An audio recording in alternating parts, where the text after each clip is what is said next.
தரங்கம்பாடி அருகே திருவிளையாட்டம் கிராமத்தில் உள்ள ஸ்ரீ குசும சீதலாம்பிகை என்கிற ஸ்ரீ மாரியம்மன் கோவிலில் 53ஆம் ஆண்டு தீமிதி திருவிழா வெகு விமர்சையாக நடைபெற்றது.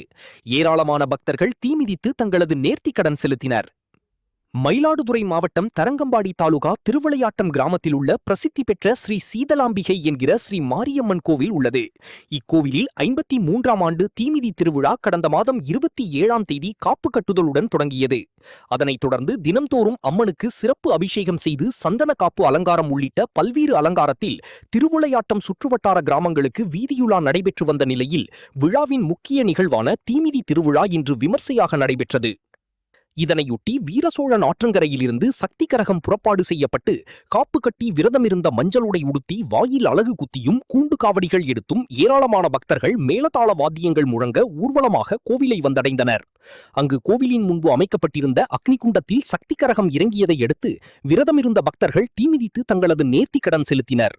திருவிளையாட்டம் மற்றும் அதன் சுற்றுவட்டார கிராமங்களை சேர்ந்த ஆயிரக்கணக்கான பக்தர்கள் கலந்து கொண்டு சாமி தரிசனம் செய்தனர்.